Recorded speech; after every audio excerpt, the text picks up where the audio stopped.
Any news in the quarterback situation? Yeah, so we're going to name Brandon Rose our starting quarterback. We met with the 3 quarterbacks yesterday, talked to the offense about it, and we're going to progress that way. So thought it was time. Myself, Coach Jake, Coach Belch.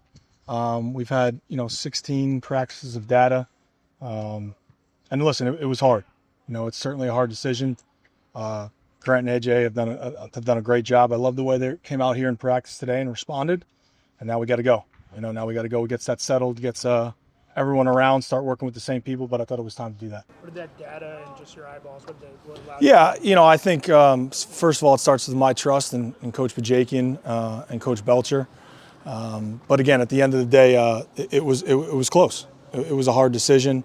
But we feel like Brandon right now gives us the best opportunity to operate what we want to do and take the next step forward as an offense. Is there any delineation below that between 2 and 3? No, those guys will compete. I think that's going to be right now a decision that we'll make.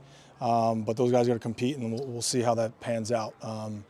But I think that's the best way to move forward. We're not going to delineate 2 and 3 right now. We want those guys to keep competing. And it's interesting. All 3 of them, like we said, they're a little different. They have strengths and weaknesses. So putting together that whole thing come game plan time, I'm excited to see what the next guy is going to do. Can you scout up Brandon? What do you specifically like about him and all that? Yeah, I think first and foremost, just he's a quarterback who stays in the moment, right? He takes care of the ball, and I think it just the confidence that he exudes, and now with the decision being made, I think it kind of lets the whole entire offense kind of settle down. It's been a lot of the even reps were great throughout the competition, but that also doesn't allow for guys to work together and keep going. That's the reason we made the kicker decision, last week, to make sure that the snapper, the holder, and the kicker can work together, and that's the same mindset, moving forward. But, listen, I am confident in all 3. It's just at the end of the day, these are the hard decisions that we have to make. Only one guy. There's only 11 guys on the field. There can only be one quarterback. So that's how we're going to progress right now.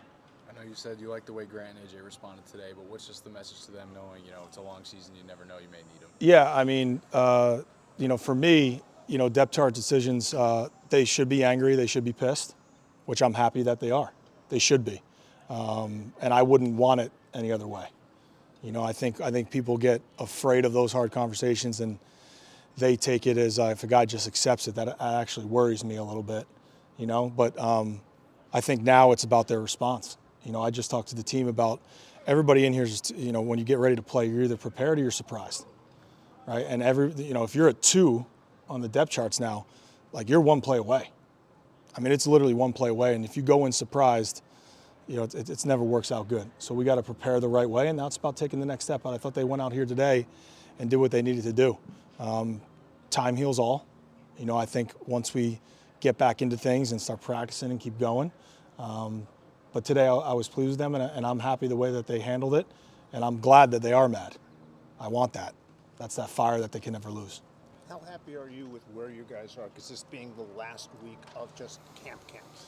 Yeah, it's for year 1 and building this thing up. Again, I said last time, I think I like what I see from the foundation of things. Certainly, I think 52% of our roster's new. Probably about 90-something% of our coaches are new. So Saturday, August 30th, we're going to go out there and do it for the first time together. So this is all just preparing and keep going. And, we can't lose sight of year 1. Like, I'm excited. I'm expecting a win. But you got to do the right things in terms of your culture and your foundation because the adversity is coming. And it's like anything. You build a house. If you rush the foundation, it doesn't matter what you stack up on top of that. When that bad weather comes, it's going to knock it all down. You're going to have to start again. And that's what we don't want to do.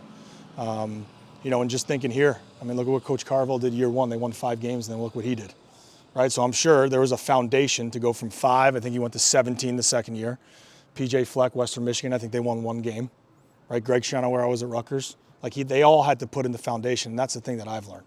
Any great coach and any great staff understands that you got to do the right things first, and you just got to keep going, right? I gave you guys the analogy. You go in the weight room for a day, you take off your shirt, you look, nothing's changed. Am I going to give up?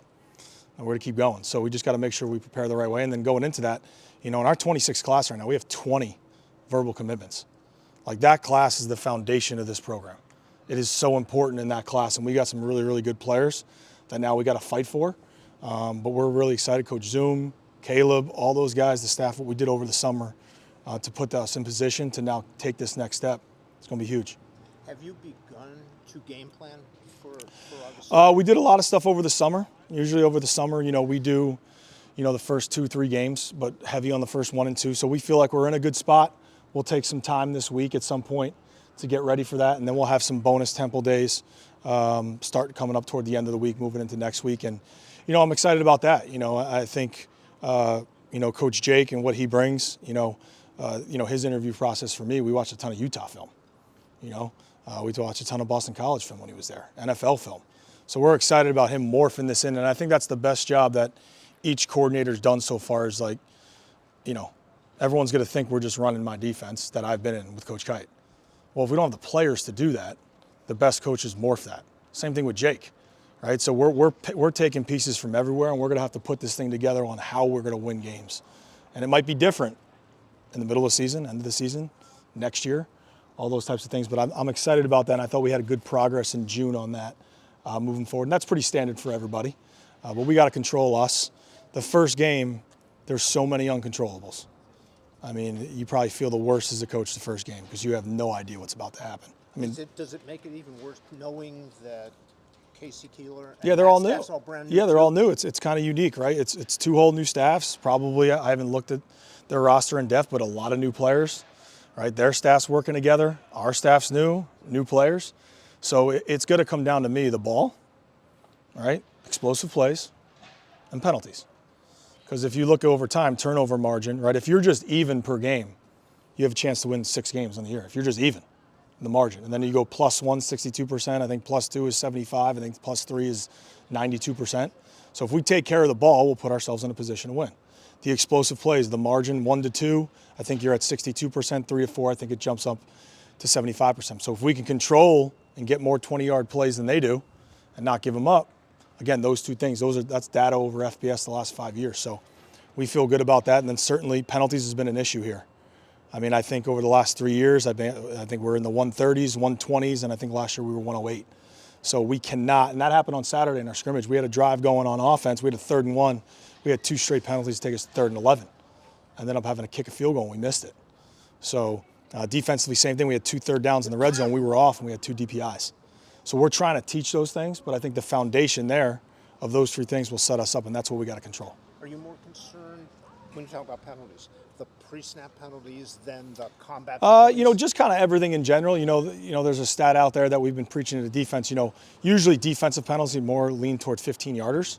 So 1 penalty on defense on any drive ups the offense's chances of scoring 36%. Like I know it sounds like a small number, but that's pretty big.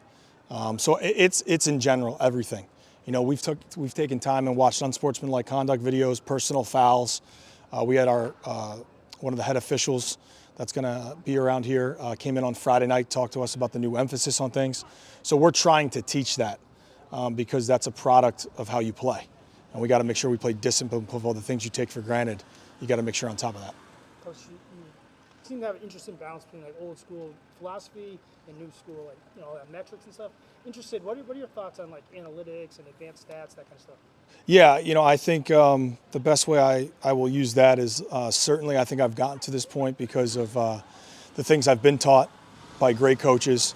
And then certainly in my career, whether I was making calls, depth chart decisions, you got to go at your heart. You got to feel out the game. So certainly, yeah, the book will tell us one thing to do, but that also depends on how we're doing. The book doesn't tell you, hey, the offense isn't doing great, the defense isn't doing great. Like the book just tells you what they think analytically you should do. Now, certainly at the end of games, clock management, to go downs, what you get to, and I think we have a good process right now. Myself, Brian White, with Coach Jake, meeting about that, doing that. So it's a morph for me. You're going to have to feel it out. But also I talked to the team about you got to give me some good vibes. All right, you got to give us good vibes to be able to go, to not go, to kick. So we'll handle those. We'll know if we're right when the result comes out. So, but I think we're using both, and I think it's part of the game. I think if you don't adapt, you die. So you got to pay attention to it. And certainly now with 4-down territory, and the book is telling you to go a lot more than it's not. I mean, look at Dan Campbell in Detroit. I The guy just goes for it every time, it seems like, right? But listen, what does his team do? That's the mentality, right? And Ben Johnson did the same thing. I was watching the preseason game a little bit last night. Like he's got to have the same mentality. So forcing the issue, if you have a chance to go for it late in the game and take away a possession, from the other team, there's not a lot of possessions in games now. With the clock running above 2 minutes, I think you're guaranteed, 8 to 9, depending on an average game. So, those are crucial. So you got to take advantage of those. Will Coach White be tasked with that? You and Coach Jake? Yeah, so Coach White will be up in the box with Coach Jake, and then Coach Zoom will be on the sideline with a book for me. But we have a pretty good system in place right now on how we're working that. We've worked at both scrimmages, and I feel comfortable with the way we got it. So should be in good shape there. Mike's up in the booth. Is Jared on the field? No, Jared's going to be in the box. Okay. And I think they both want to be up there and see it, and they got to feel comfortable. We've worked at both scrimmages. We've also worked at in night walkthroughs. So sideline operations, subbing, all those kinds of things that we've gotten into that. We'll do kind of a game simulation coming up this week as well, working on, special teams going to the dots, making sure we got the right amount of people on dots. We're going to have our strength staff help with that. So we're putting all that together, and that's kind of the balance of that, right? You get these installs, you get these situational stuff, but I talked to the team, you can't forget your foundation, right? The ball, explosive plays, and penalties. That's always can't be taken for granted. Now we got to put these little things in on top of that.